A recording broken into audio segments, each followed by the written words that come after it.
Hello, Global Theater. My name is Jerry Fielka. Today is January 5th, 2022. We want to thank Rob Grant for hosting us. His podcast is called I'm Probably Wrong About Everything. It's an honor and a pleasure for real to be here with Rubén Guevara. Ruben, why don't you tell us how to pronounce your name correctly with that amazing middle name? The middle name is Funkahuatl. He's a character from a play of mine. He's an unknown Aztec god of funk. And my last name is pronounced Guevara. Thank you so much, Ruben. It is a pleasure and an honor. I usually just jump right into the first question, but I want to tell you, I've been in LA for 41 years and I've seen some of the greatest music performed live, and you're up there in the top 5. I saw Safos at downtown LA for free. Remember though, they had those great free concerts like in front of City Hall. Oh, street scene. Street scene. And I've also hosted a history of East LA music at Sponto Gallery in Venice, and that's where we first met. Oh, and yeah. one other time that you really made a big impact on my life was you were on a panel with Frank Zappa and Jello Biafra at my place in Santa Monica talking about censorship. And of course, the subject got on one of my favorite songs, Louie Louie, and you taught me something about the clave beat and what effect it had on Chuck Berry's Havana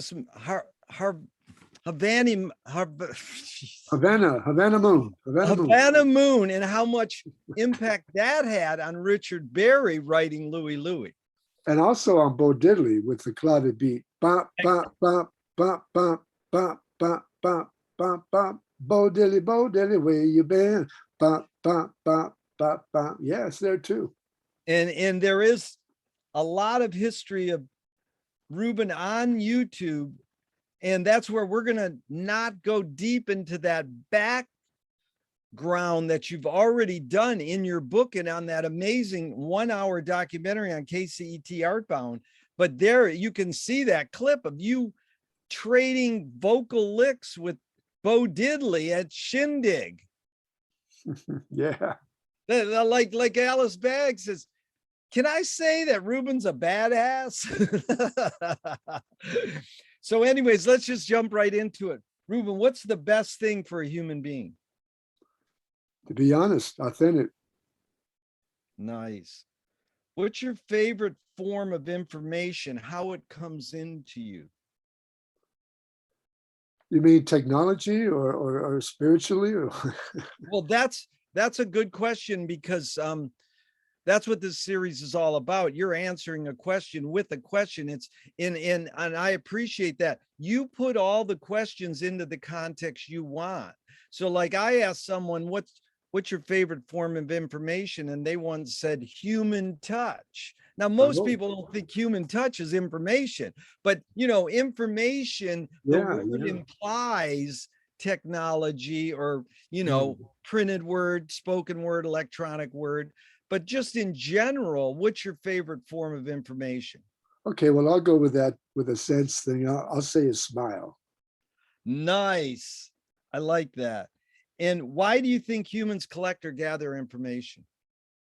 For survival. Do you think this need or want to collect information is more innate or more invented? I think it's innate. Yeah. Yeah. Do thoughts create emotions?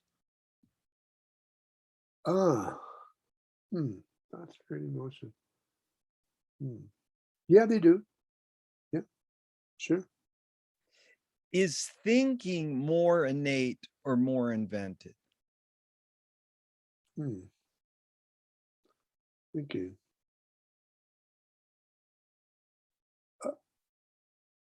Wow, I'm thinking about the villagers in New Guinea that Margaret Mead used to study. Yeah. And there's no sense of fear with those people, with those villagers. That's interesting. Oh man, I don't know. Okay, what's the question again, please? Is thinking more innate or more invented? I'll say innate. Yeah. Fill in the blank. I don't know what I think until I. I think.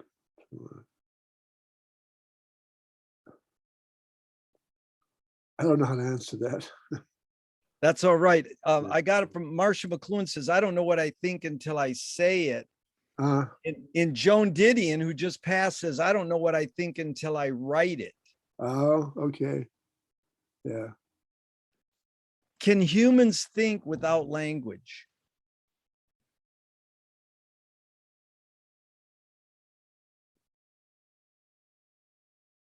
Well, these are good questions, man.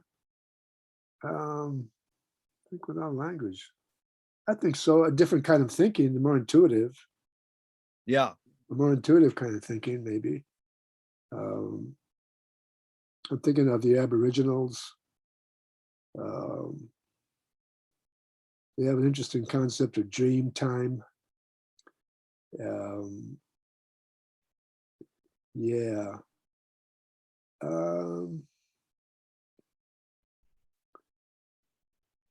One more time with the question, please.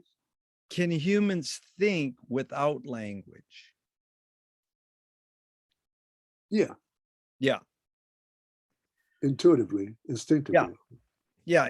Intuition is really what this series is all about. These questions are like sort of stupid. You can be cute or whatever, but it's really your guess, or your intuition or how you feel.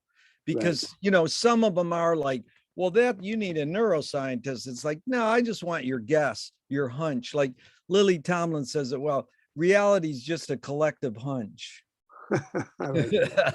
Yeah. But Chomsky says language is not just words. It's culture, tradition, a unification of community, a whole history that creates what a community is. Sounds like everything you do. What do you do when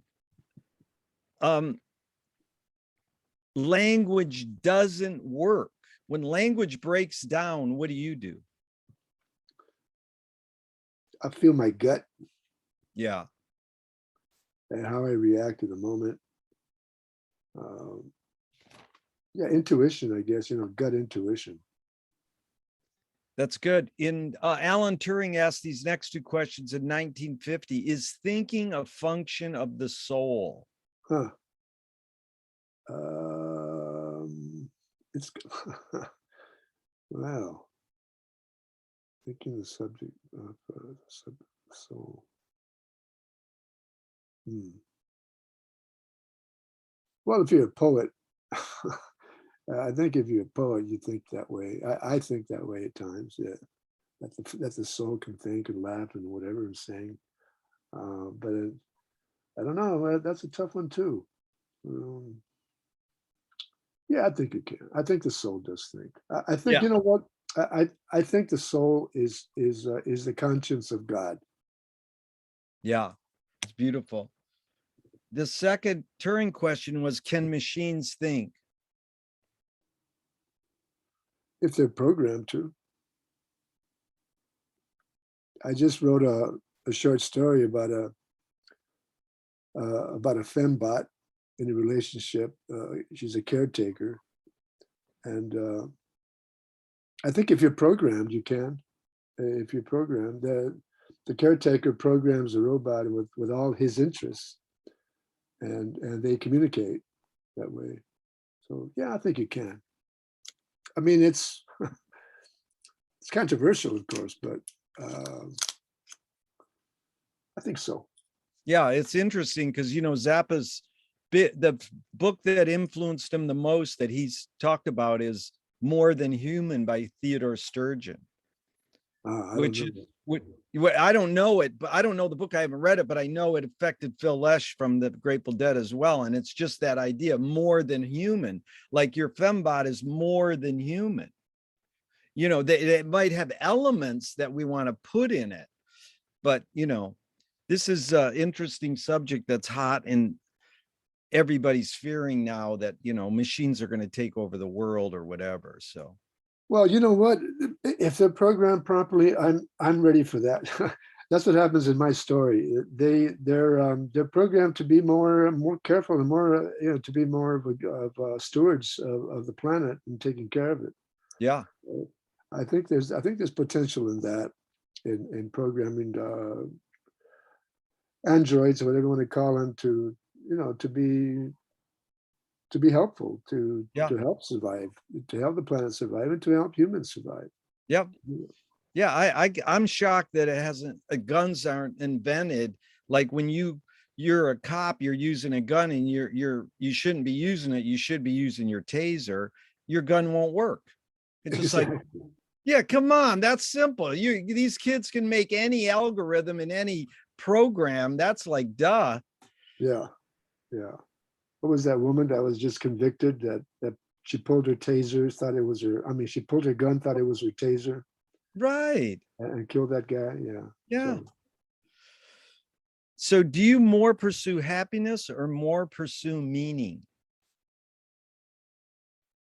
I think meaning. Yeah. I think through meaning, happiness will come. Yeah. Ruben, does the brain more detect consciousness or create it? Like, is consciousness there bubbling away and we're detecting it, or are we actually creating consciousness? Hmm. Well, consciousness, our subconscious, that's where we formulate ideas um, through information, through knowledge, and then we manifest it in conscious action. So, one more time. You pretty much answer it. You're saying you manifest it, meaning we create consciousness. It's not there bubbling away and we're detecting it. Right, right. Yeah, I think we're born with consciousness, and then we just develop it as we Yeah. as we mature. And yeah, so yeah, I think what I said was okay. What's faster, speed of light or speed of thought?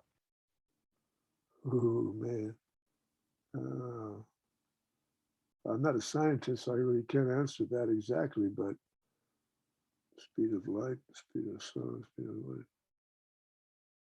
Oh, I've never thought of these questions. They're good, man. Um, I'll say thought is moves at the speed of light.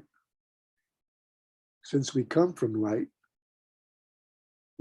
talking considering Carlos Castaneda, we come from light, we return to light. So maybe that's connected. That's beautiful. It is connected. That's great. So Audre Lorde, the great poet, said, you can't dismantle the master's house using the master's tools. Right. Yvonne Rainer responded to her, says, you can if you expose the tools. What new tool do you suggest?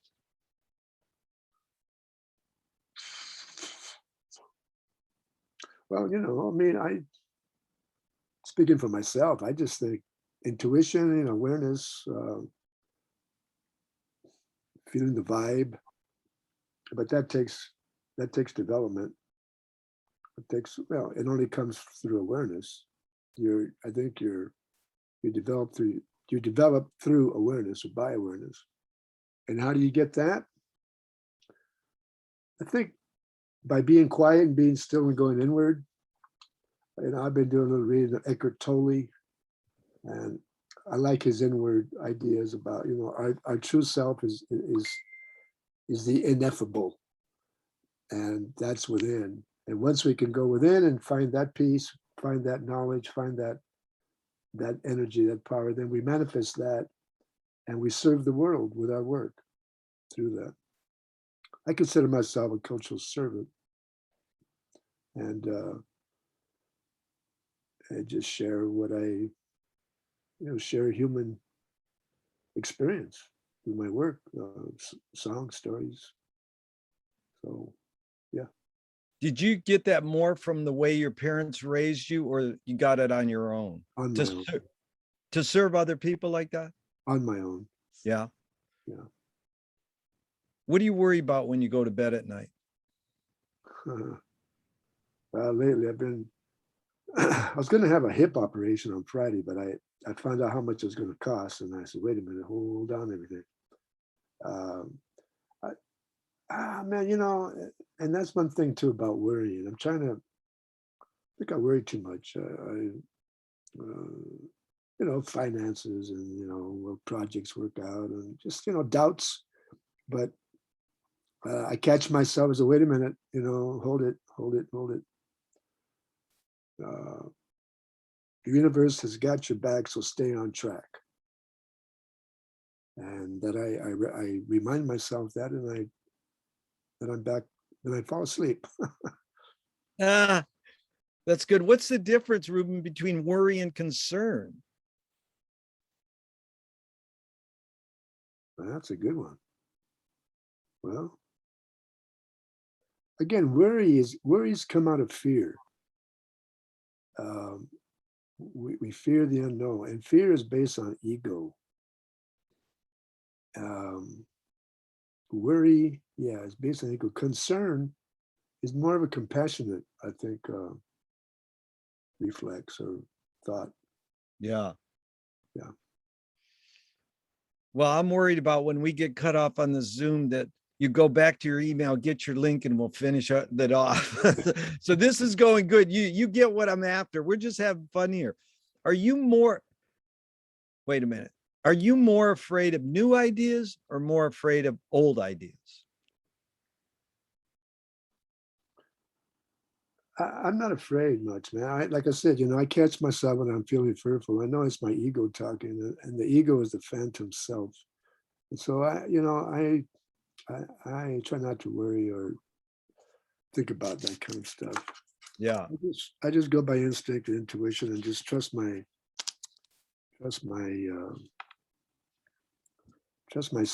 true self and forget about the ego. Yeah.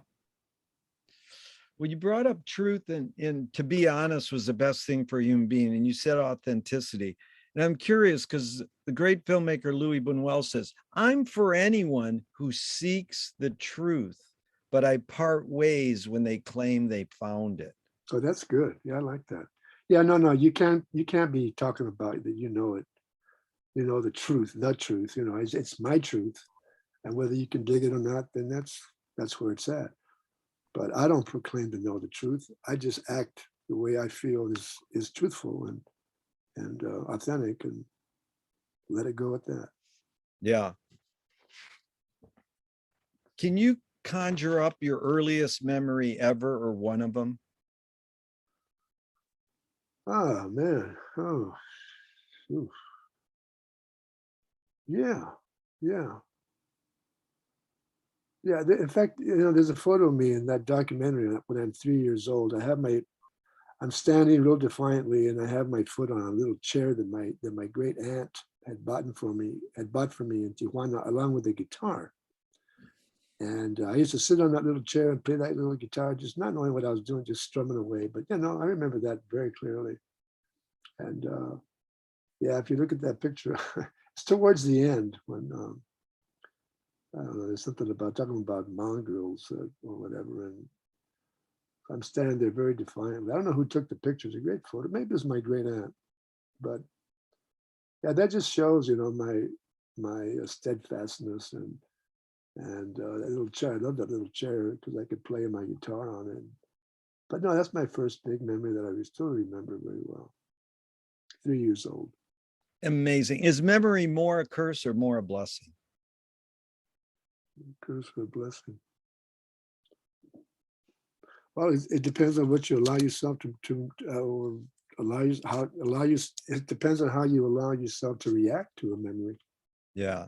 You can react to a memory different ways, rationally or irrationally. So. Yeah. Did your parents raise you a particular religion? No, I had no religion at home. My father was a musician, as you know, and he was, you know, he was raised as a Catholic, and when I was like in the 6th grade, I wanted to go to Catholic school because my friends were going there after school to catechism. So I wanted to do that, and so I went. And man, I couldn't handle the nuns. They were the nuns were really they were weird, man. They were weird. Yeah. I didn't think that environment, too strict, too harsh. So no, I just went on my own. You know, we used to live at the desert too in a while. I used to go out in the desert just on my own and build little altars. I mean, I had no idea that I had indigenous blood, but I'd build little altars and I'd go out there and I'd hope for things, pray for people, whatever, and just be out there in nature. And, so I kind of developed my own sense of spirituality as a kid, just by being out in nature. I didn't know, why, how. I never saw anybody build altars. I just felt like it, rocks and twigs and branches. And that's the way my life went on. I just went on searching for what makes humans human, and studied religions like Buddhism. I'm very close to Buddhism. I really respect that philosophy. It's more of a philosophy than a religion. And yeah, just trying to get down to be real, man, and finding the realness in every religion is basic. They're all really basically connected. Um, you know, to be real, to be human, Yeah. it's basically a survival skills eventually. But No, that was good, Ruben. And you sort of anticipated or answered my next question, but do you pray? yeah, I do. It's my own kind of way. I mean, it's very personal. Um, and I don't expect anything from it. I just try, uh, just be alone with myself and go deep and into my realness, what Eckhart Tolle calls the ineffable. Try to Yeah. connect with that and just talk to that, whatever that is, and just I feel confident that I'm good. It's going to be okay. Yeah. Yeah. If God exists, what would you want God to say to you after you die? Well, there's a saying that Einstein says that I like. He has a quote. He goes, what is it? I want to know the mind of God. Everything else are details. And I think the mind of God is really, or the voice of God is our conscience. And that's where I think God is at. I think God is in our conscience. Yeah. Conscience, not necessarily, and maybe consciousness, but our conscience is really our compass. It navigates us, and yeah. Okay, well then, yeah, that's it. That's good. Do evil people exist, or does evil use people as a vehicle? No, evil people exist, and they're lost. They're lost. They haven't found their true center, and they're just totally controlled by ego. And yeah, no, it does exist. How do you advise someone to deal with an enemy? Ruben, I'm going to set this up with a few modern thinkers' thoughts. Like Alan Watts says, if you acknowledge your enemy, you empower them. Coppola stole from the samurai and the mob. Keep your friends close and your enemies closer. JFK says, forgive your enemy, but don't forget their name. And Fellini says, I need an enemy. So it's a lot of thoughts. The basic question is, how do you advise someone to deal with an enemy? But first, how would you respond to Alan Watts? If you acknowledge your enemy, you empower them. Well, I guess it depends on how you acknowledge them. Yeah. Yeah, what manner, how you see it. Well, how do you advise someone to deal with an enemy?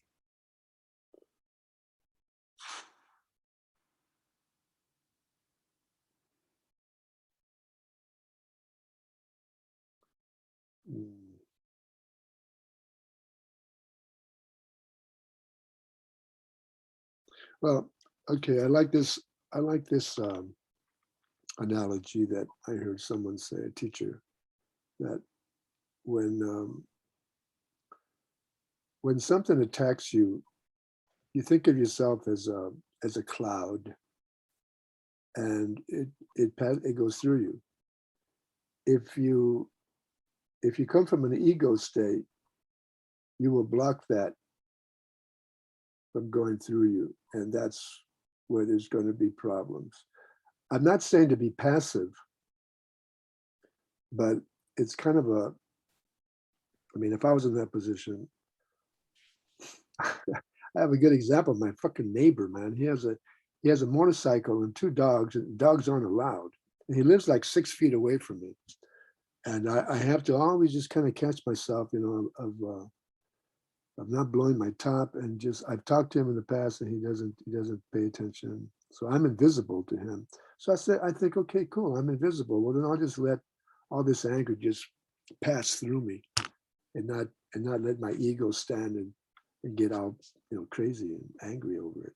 So That's uh, very wise. That's like these kids who taught me jujitsu and judo. They say the best fighters are the ones that don't even have the fight. right, They you know, but it's also, there's two guys I look up to as Ram Dass. He said, I'm having a real hard time loving George Bush. And like Frank really nailed it. You know, Frank's a Roman Catholic, Italian macho dude. And he said, you know, it's poetic, but he says, you got to love the cops as they beat the shit out of you on the street. Now that's a pretty heavy thing to say, especially in this day and age. Like, does anybody really want to love the cops? But what else can we do? So I think your cloud thing is beautiful, you know, with that lesson you just taught me. Like, you let it go through you. yeah, yeah.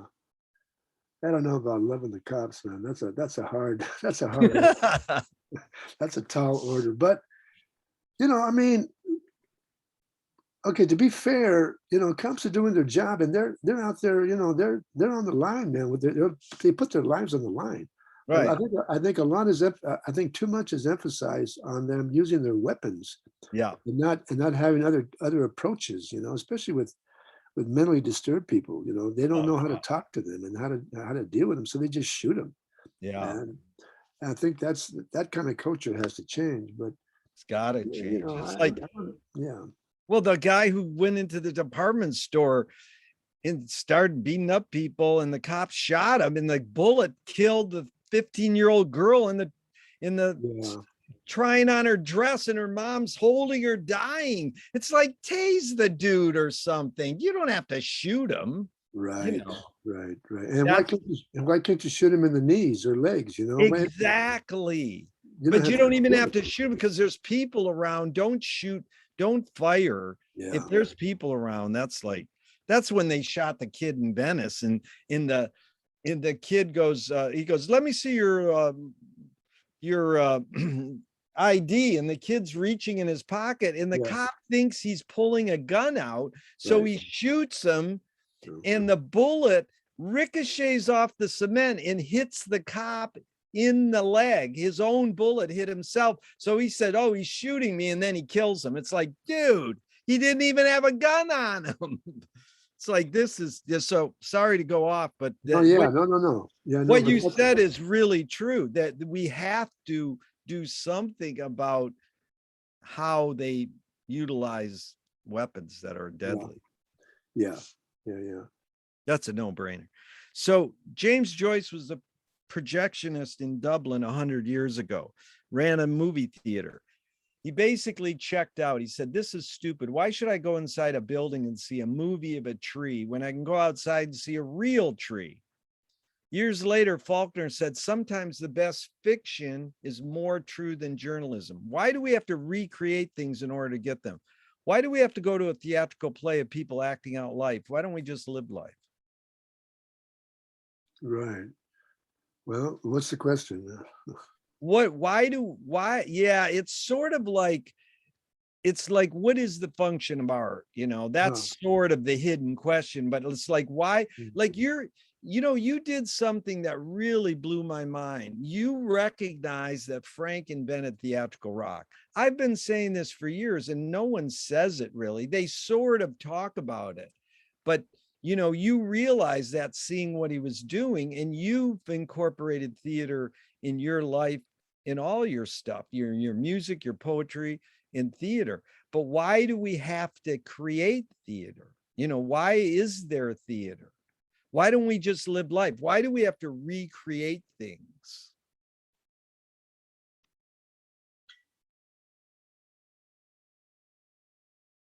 Well, okay, as a species, we love stories. I mean, we go back, forever, and we make sense of the universe through our myths, and that helps us feel connected through storytelling, whether it be theater, music, dance, whatever art form. But we need to be reaffirmed. I think the human needs to be reaffirmed of their humanity, and art can do that. Yeah, if it's authentic and if it's true. I mean, what we've learned more from, I think we've learned more from artists than we have from philosophers, or as much maybe, because we have to learn from them, the spiritual teachers and all. But I think the main lesson is just that, hey man, we're in this, we're human beings. Let's communicate. Let's party. Let's dance. Let's sing. Let's laugh. And let's get inspired to be more. Yeah, that's good. A screenwriting teacher told me great art is great film is when you can clearly see the intention of the maker. Kubrick says the opposite. Great art is when you can clearly not see the intention of the maker. What role does intention play in your creative process? Well, my intention is always to, okay, when I teach poetry, I tell the students is, look, a poem, you aim it at the heart. You aim it at someone's heart, and the blood is their humanity. And so aim for the heart, from your heart to the other heart. And not to kill the person. What I'm saying is the blood is their sustenance. The blood is who they are, what they are. Let that flow. Yeah. So yeah, that's how I would say that. Yeah. I'd say it's like the metaphor that, like your music, Frank's music, and all that great R&B that I appreciate so much through you two guys, Vernon Green and all these people, is because it's our lifeblood. That's good, man. Yeah. It is our lifeblood. So Duchamp said there's no art without an audience. How much are you thinking of your audience when you're making your art before it goes out? It's always for me, it's a challenge again to go into myself and as honestly as possible to face my demons, to face all the bullshit, and go and get past that, and try and find something that really rings true with me, and wanting to share that truth, that ringing truth, and that, I think, if I can connect with the audience, whether it's a reader or someone in the audience or whatever, if I can make them feel something, if you can make feelings happen, emotions, thoughts, to inspire, well, that's it. That's the job. The job is done. The thing about Frank, I don't think he was into that approach with his whole artistry. He was more of a, I don't think he was that, I don't think he thought that intimately about art making like that. I think he was just more, he was a musical genius. He could play his ass off, record, and then all that, and perform. But I think it was, but again, what was he doing? He was shocking us into awareness. Yeah. Through his words, through his pieces, even though it was satirical and all that, but it was, I mean, he was talking some shit, some real good, honest shit that we needed to hear. So, I mean, yeah, Frank was on a mission in a way. I don't think he would say that, but he was against bullshit, the censorship that all that he went through when he went to Senate and then went to the Congress. And so he was really, he was really a warrior in a way, fighting bullshit and, hypocrisy. And I have those ideas too. But again, I don't know, I think I'm more, I go for the heart more than for the head. Yeah. And I think that's the difference between Frank and I. But so, yeah. That's very interesting. You must have ESP, because my next question was the three tenets, the three T's of music are taste, technique, and theory. Or Dave Liebman, the great saxophonist who played with Miles Davis, said head, heart, and hand. So if technique is hand, you can learn the technique. In theory is head, you can know the theory. Then heart is the other T, which is taste. How does one acquire taste in music, which is sort of like aesthetic taste? How do you acquire that? Ooh, huh. How do you acquire taste? Again, it's whatever impacts you. I remember the first time I listened to a gamelan. That's Javanese, Balinese music. Yeah. And man, I was like blown away with that. I mean, it was like, what? And the dancing, it was just such a mystical, spiritual experience. It wasn't like Western music at all. It was. And to them, when they perform, it's ceremony, it's ritual. It's not entertainment necessarily. Yeah. Where the West, we're geared towards entertainment. And so repeat the question again. Well, it's how do you acquire taste? Oh, but how do you acquire taste? Yeah. Yeah, we're just so you know, we're going to be cut off in a minute, and then we'll send you a relink, and then he'll edit it together so it'll look real smooth and no bump. But it is interesting because it's sort of like, how did you acquire that taste to love Vernon Green? And then Frank acquired that taste, and then you guys found a commonality of talking about it, and then I come from Michigan, and I'm like 10 years younger than you. And I acquire it because you two are saying this is good. So then I listen to Vernon Green and it puts me in tears. I'm like, Jesus, how did that happen? Because, I came more from Motown in Detroit, in, Sun Ra, P Funk, and in jazz, but in MC5. But then like I all of a sudden said, this East LA R&B is amazing. It's like lifeblood. Okay, when I was a teenager, man, going to middle, we called junior high school back then. When I first heard R&B, doo-wop R&B, especially the ballads, of course, it's romantic music. And yeah, okay, so it was during the times, a young teenager, 13, whatever, 14, and you're learning how to, you go to dances and you learn how to ask a girl to dance, and how you dance with her. It says a lot about who you are and what you are. So it was it was a learning experience, of my young manhood, to have the courage to ask a girl to dance, and then how to dance with her, not too tight, not too loose, but just right, And the music was just so romantic. It just, it gave you courage in a way of kind of a soft courage, not to be, too aggressive. So I mean, that's really how doo-wop really affected me as a kid. So I wanted to sing that kind of music, and so I did. And so that's Yeah, no, Vernon Green, man, the medallions, come on, man. Magic Mountain, That's Jesus. that is it. So, Magic Mountain, shit, that's it. gee, that's it. It's a real deal. So Ruth Draper is a great performance artist early on, and she said the key is to bring the audience up onto the stage and into the scene with you. It is they who must give you even more than you give them in way of imagination and creative power.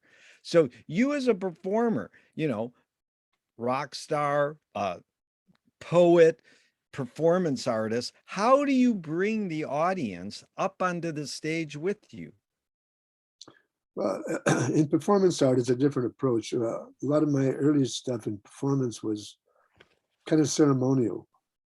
I would do the four directions with burning, incense and all that, doing more of an indigenous approach, which tried to create an atmosphere of wonder and mysticism, mystery, and with that, I would try to hypnotize the audience in a sense, and then I lay down my rap, my message.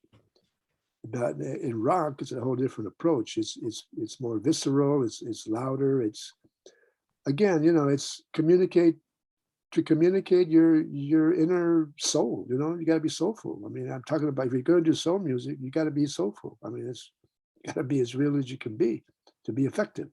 Yeah. Um, so yeah, in rock it's different. But you know what? Again, man, it's just always aiming for the heart. I'm not an intellectual kind of guy. I just go for the heart. And I choose my material when I'm performing with the band. I choose material that is soulful and danceable. Of course, you got to loosen up the body to be able to feel.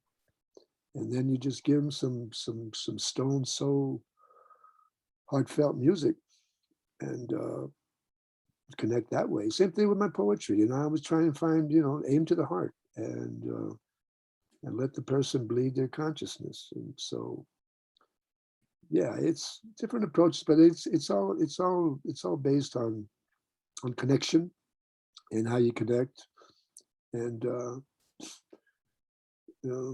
just different approaches to impact the heart, I guess. Yeah. T.S. Eliot said poetry is outing your inner dialogue. What language is your inner dialogue in? Mine, Yeah. again, it goes back to how we started, man. It's about being truthful, Yeah. and about just being real, authentic, and not being pretentious or highfalutin, whatever, just to get right to the heart of the matter and let the reader, the audience know that from in front. Although, I mean, I've come out in different costumes, uh, different personas. I mean, it's if you look at the cover of my book, I'm wearing this crazy piñata suit that my collaborator created. Each piece on that piñata suit represents, to me, represented a culture of Los Angeles. And so I'm wearing this piñata suit of multicultural Los Angeles. And there was a point in the performance where I would I would start with a chant, with a maraca, and I would start na. Oh, the name of LA, the original Tongva name is Yangna, Yangna, Yangna. So I would go into Yangna, Yangna, Yangna, na na na na na na na na.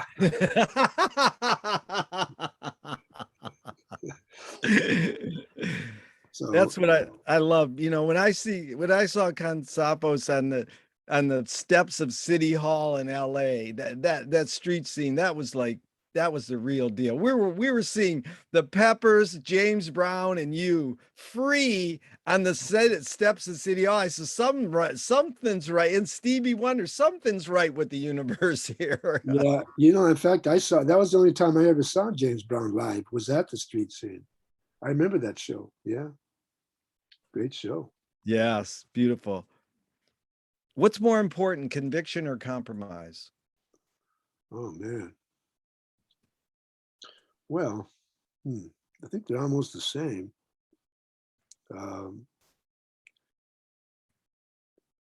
Again, it's how you compromise. You know, Yeah. can you compromise with conviction?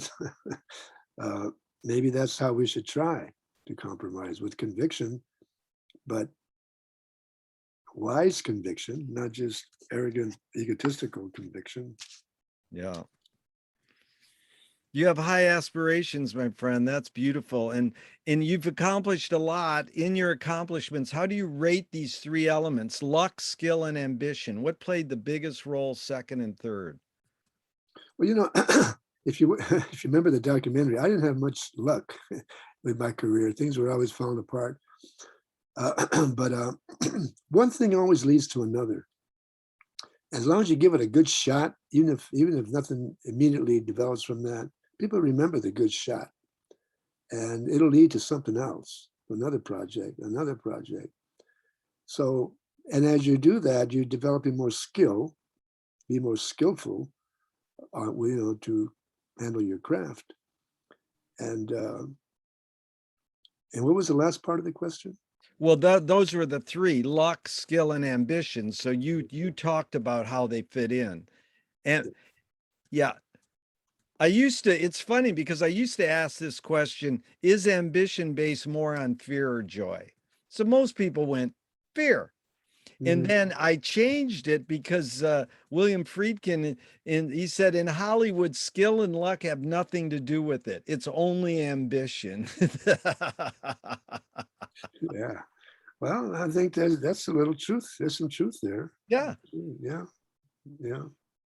it's like the most watched TED Talk ever is "Fake It to Make It." I don't know about that. I Yeah. mean, Well, I'm I not don't know. promoting it. I'm just Yeah. saying it's an Yeah. amazing thing it's so important. I mean, your Artbound documentary should be the biggest TED Talk, in my opinion. That's what people should be watching. It is perception reality. Hmm. Depends on the perceiver. Yeah. I, it depends on how evolved consciously you are to how you see reality. What do you think the motive of the cave artist was? The cave artists, Yeah. to see themselves. Wow. The woman I interviewed today, she said sacred space. Oh, that's good. Yeah. But I love this one. Last week the guy said to keep people in the cave. That's good. That's good. Ruben, do artists have a moral obligation? Oh man. Well, hmm, hmm.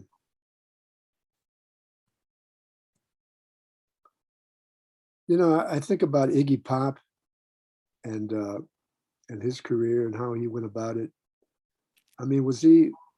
I guess there's, it's how you define morality, I suppose. I mean, he was cutting himself up and doing all kinds of crazy shit on stage, and he was idolized for that. Is that moral activity to be up there and just like a, hedonistic uh, masochist? I mean, I don't know. Um, but moral obligation, should artists be? I think there should be some kind of sense of human morality involved. If you're going to really connect to an audience, if you want to deeply connect to an audience, you have to have a sense of well, if morality is authenticity, then yes. Yeah. It's good you're defining it because, I'm a huge fan of Louis Buñuel and, his films, he's got Los Olvidados, he's got the street kids beating up the blind wino. Now, he puts it into the context and it's not so much he's promoting that, but he's saying, do I have a moral obligation to tell you what's right? Or am I just have a moral obligation to show you what happens? Yeah, yeah. You know, I think in film, that's a good approach. I buy into that. Yeah, to put up a mirror Yeah. to the world. Yeah, I buy into that. Because it's also a couple filmmakers say their mantra is ignore yourself or there is no self-expression. But Cecil Taylor, the great jazz pianist, says, I'm just a vehicle and this stuff just comes through me. Yeah. So is art making or music making or poetry more self-expression or more you're just a vehicle for whatever culture or technology is dominant? Well, I think of myself as a vehicle, but I don't think it's because of it's because of the dominant culture has always been in a way my target. Uh, and okay, what's that line that I think Jimi Hendrix said? When you're learning to play, when you finally get a chance to, when you finally are playing your instrument, you're not playing it; it just breathes through you. Yeah. You don't think of the fingering, you don't think of the technique. You just are the music. Yeah. And I think that's what an artist has to eventually think of his work as just you are the work. And depending on how evolved you are technically, again, mentally, spiritually, physically, psychologically, will that form get across to an audience? Depends on how the artist is equipped with the technique, with the theory, with the other one you said. So Taste. Yeah. yeah, taste. That's Yeah. good. Ruben, can art making be egoless? Egoless. Yeah. No ego. Well, it depends again on how you define art, because like I said, when I discovered gamelan music and that whole culture in Bali, uh, it's totally egoless. Yeah. It's more of a ceremony, a religious ceremony, and the dancing, the music, it just it hypnotizes you. It puts you in a trance, and I think that's cool. Yeah. It's a whole different approach to art making and audience participation, but I kind of liked it. That's okay, that influenced me a lot of my performance work because I started doing a lot of like shamanic kind of stuff. And in fact, I went to school. I went to UCLA and studied with the director of the American Indian Dance Theater because I was using some elements that I wanted to know if they were okay, you know, in performance, in the ceremony and ritual of my performance. And he said, as long as you're not disrespecting native culture or practices, it's cool. So he gave me the okay on this one performance, which was my final performance in that department, and pretty cool piece. What was it called?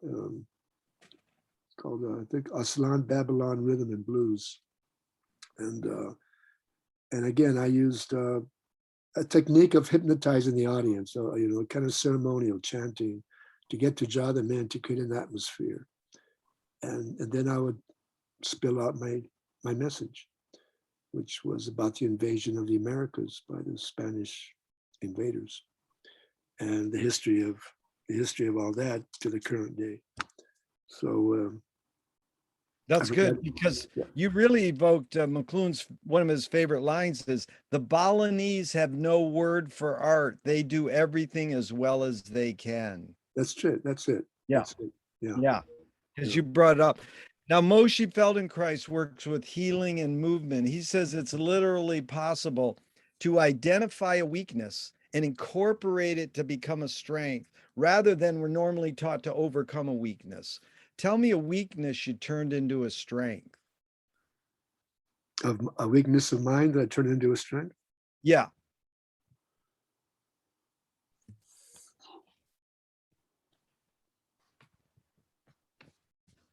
I guess it would be whether or not I'm connecting with the audience.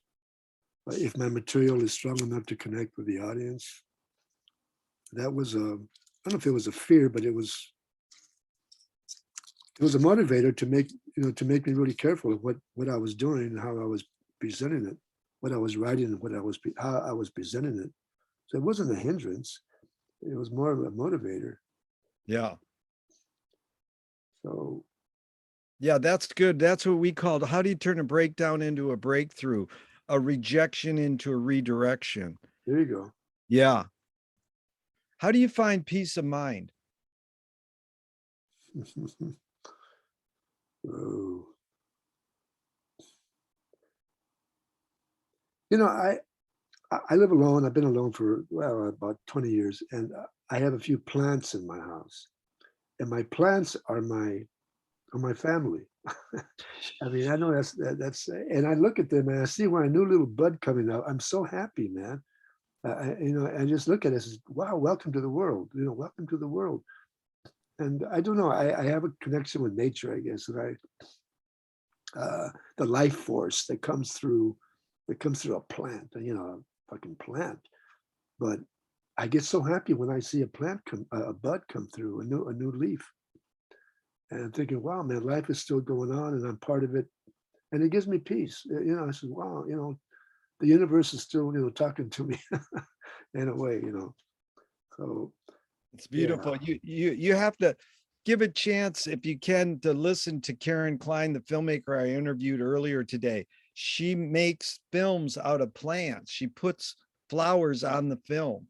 And Oh, she brought up the word plants several times, like you just did. And it's amazing the resonance of these two, you mm. know, totally different people from different parts of the country. So if you were walking down the street today and you met yourself as a 12-year-old, what would you say to your 12-year-old self?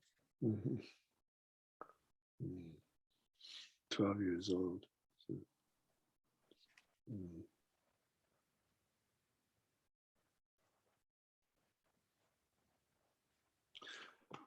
Look beyond the surface and see what's inside. You know, all that glitters ain't gold, right? So I think that's what I would say. You know, look out for the glitz Yeah. and get to the heart of the matter of things. Look for your heart rather than to look out there for, you know, the glitter, the beauty, the pretty girls, all that. But you've brought up the word heart so many times this evening, and I appreciate it. What you just said, how did you learn that? On your own? How your parents raised you? Where do you think you got that? Well, on my own, you know, and also reading maybe, I'll tell you what, my biggest school was movies back in the 50s. You know, we had some great learning movies. You know, we had like On the Waterfront with, you know, Marlon Brando. I mean, he was this tough guy, but he had like kind of tenderness about him. You know, he was, and that was weird. I was different for a you know movie star hero kind of guy. And then you see him in The Wild One. He's a motorcycle guy, and he's, you know, he's still tough, but he's got this kind of soft kind of side to him. You know, and I really learned a lot from that. You know, that you can be tough and tender at the same time. Um, I just learned on my own, man. And you know, reading, you know, and being around different cultures, and you know, growing up in LA, you're all around different cultures, and you learn how they act. The Japanese Americans, I have many Japanese American friends, and you know what they went through with and their parents and grandparents, you know, during the war, and to survive that and to have this incredible little community of little Tokyo. I mean, they're very inspiring. And so I look for. Sorry, I lost the question again, No, bro. no, you did it well, and it's curious you brought up movies because Frank wrote an article for Life magazine about Blackboard Jungle, and you're Oh, talking about classic American films, and you're talking about seeing them in a movie theater, where it's a bigger impact, especially when I you're, saw Blackboard Jungle when it came out yeah, that that's what I'm weekend. that's what I'm saying. So I'm just curious, jump back into Frank. Um, how did Frank Zappa shape your behavior? Because you know you got a special thing. You know, I've studied Frank for 50 years.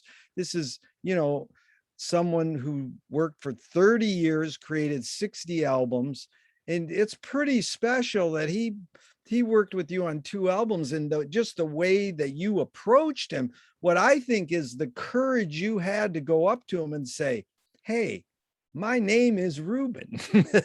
And, I'll forgive you for doing this kind of music. I mean, you didn't say forgive, but it's well documented. But I mean, and you've sort of discussed this, but I mean, just in general, how did Frank shape your behavior?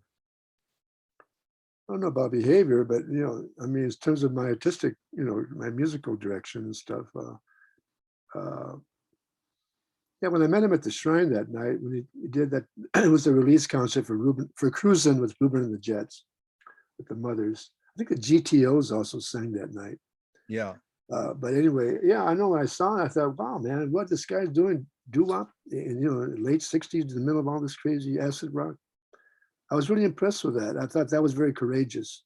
Yeah. And very cool, very, very cool. So when I went backstage with him to congratulate him and just to introduce myself, it was weird, man, because I was with this beautiful woman. She was a high fashion model, and so we're walking towards the guards that are guarding the backstage area, and we didn't even have passes. They let us walk right in. I guess they thought we were somebody. I don't know, but we walked right. They let us right in into Frank's dressing room, and so I walked in there and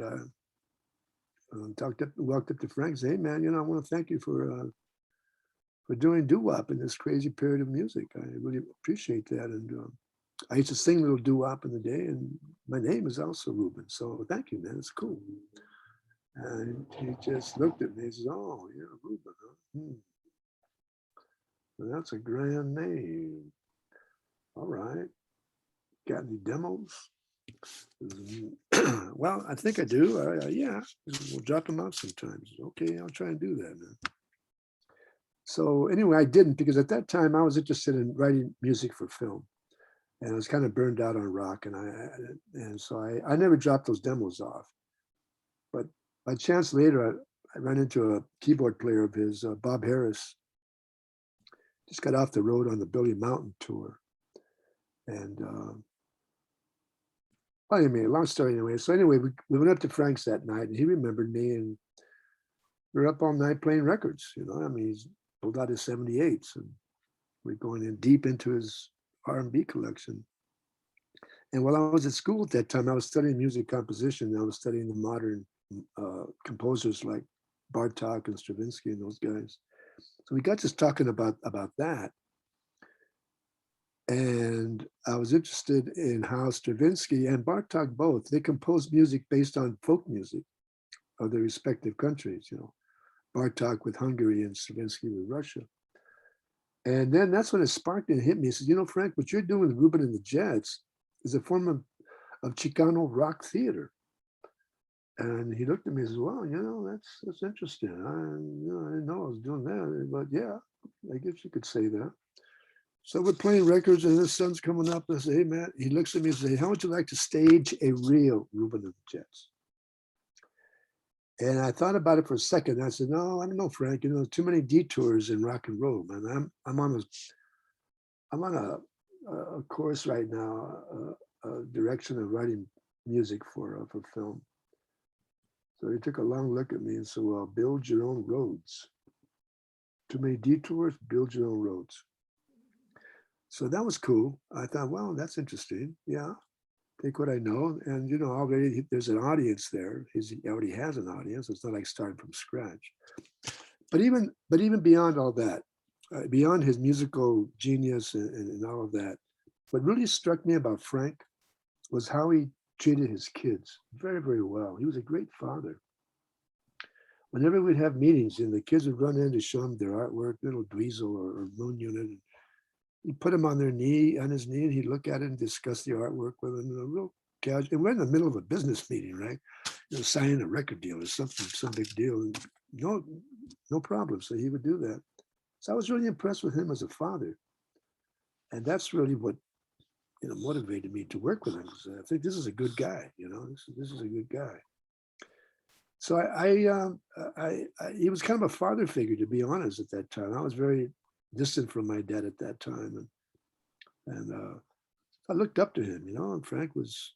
So I wanted to be. So he gave me this opportunity. So I thought, well, okay, let me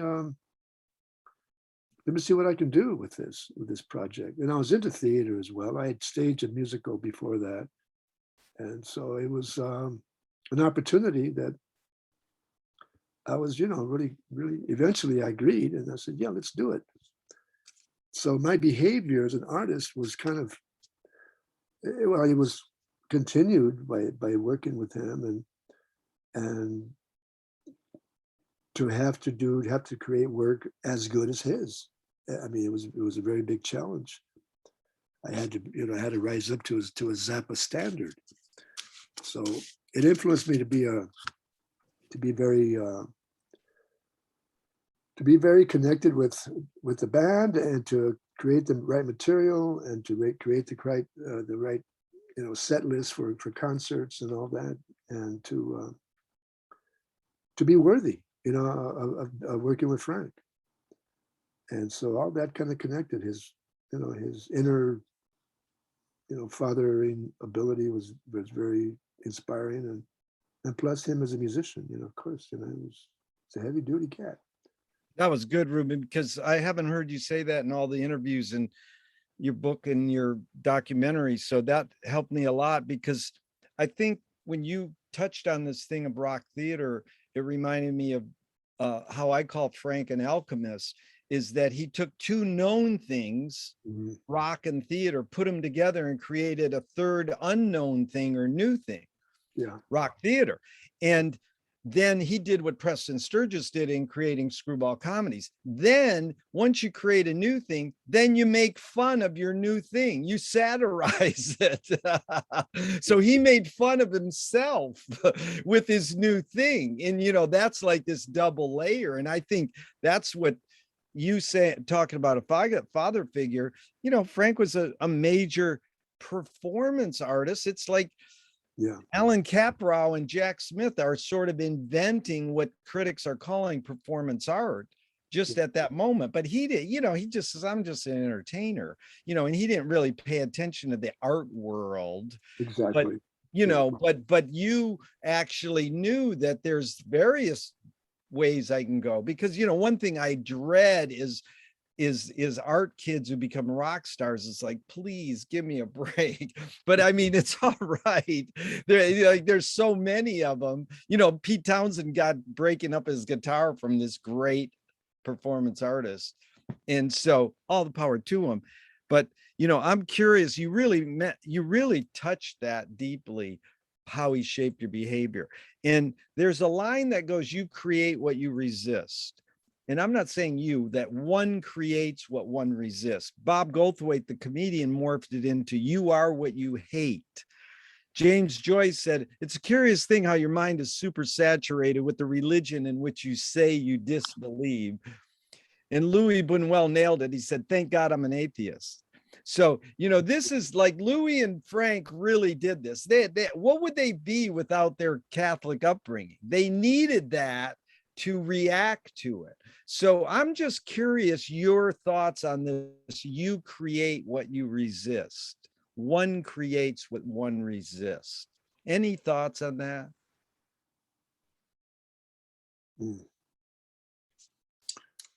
Kind of a contradiction in a way, in terms of create what you exist, you create what you resist.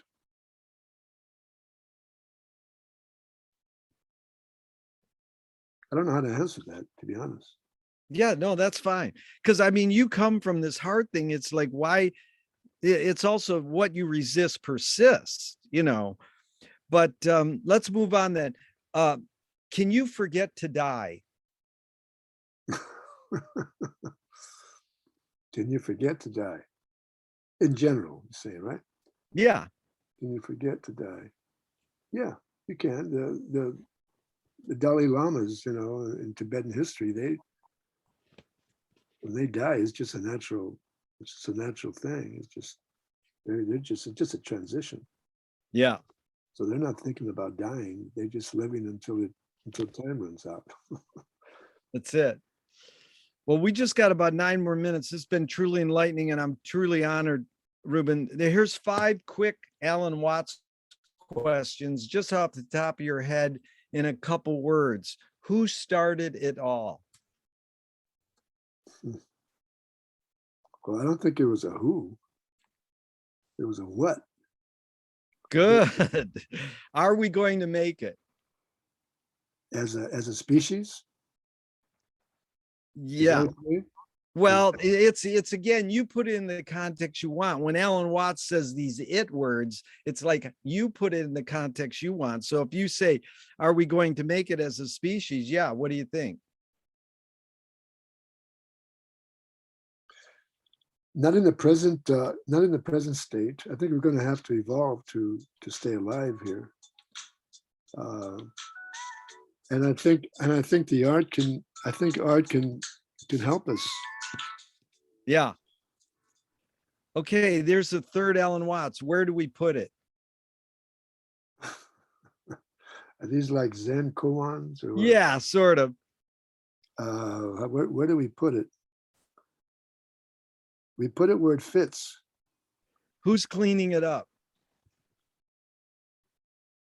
We are. Is it serious? Can be. It's good. What's we're done with Alan Watts. Let's move on. A couple more. What's the most significant difference between women and men, physical aside? Well,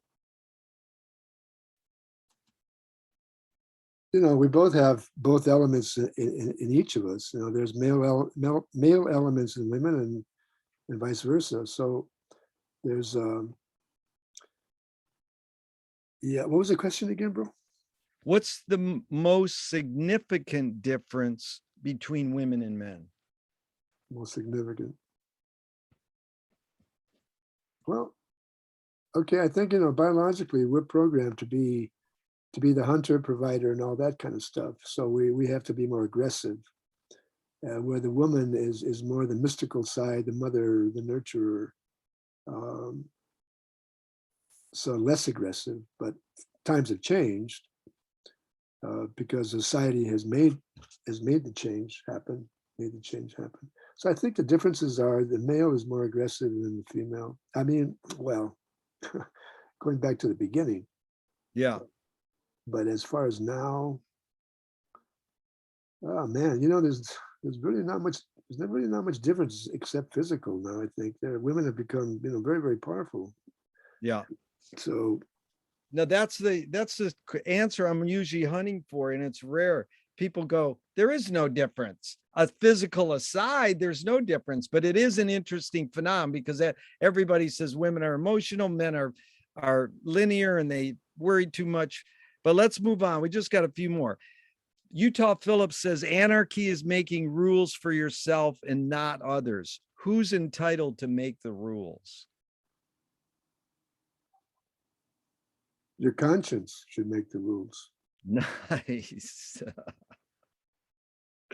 If you were in a vat of vomit up to your neck and someone threw a bag of shit at your face, what would you do? Laugh. Oh, that is good. What's the function of laughter? Catharsis. That is great. Catharsis. What's another word for catharsis? Shedding. Oh, that's good. Anger can be a productive emotion when fill in the blank.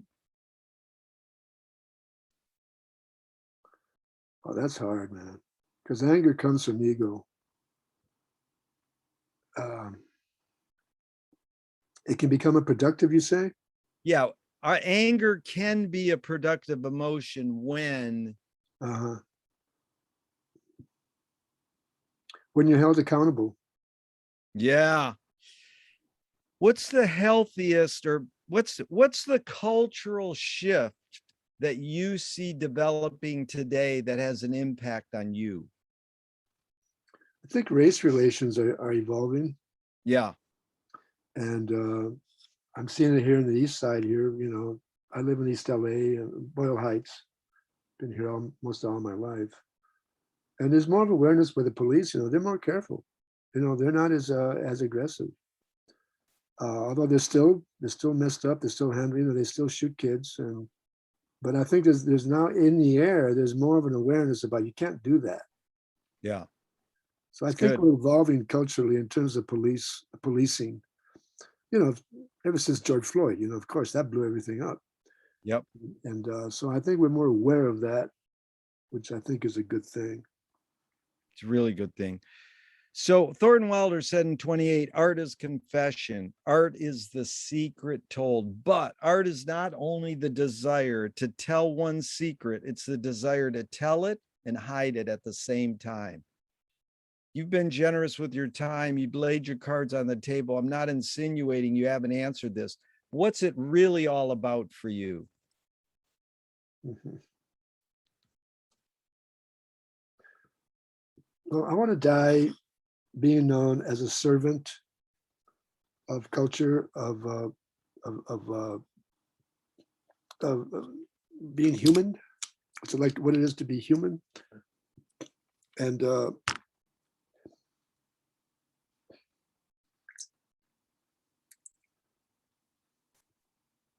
again, what was the last part of that question, man? What's it really all about for you?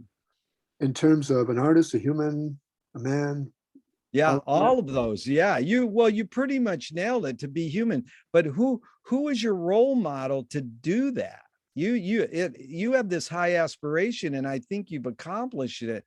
But how did you learn that that was what your priority was? Mm.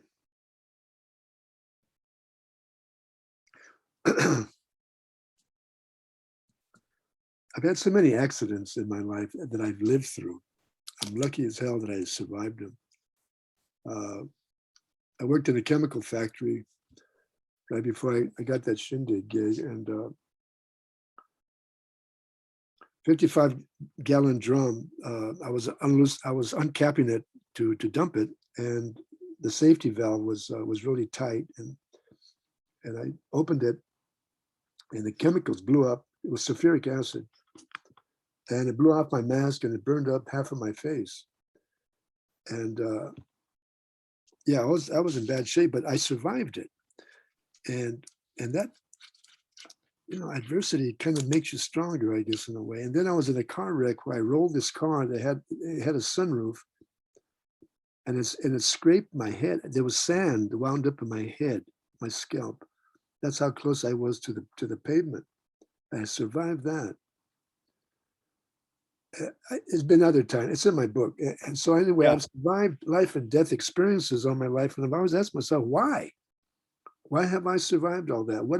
It must be that I'm here for some fucking reason, if there is Yeah. anything, you know. So what am I here for? I'll tell you an interesting story, man. It just happened. Hold on, Ruben, 1 second. We're going to be cut off Oh, again. okay. So you want to go a little more, and you can tell your No, that's story. okay. No, that's okay. Okay.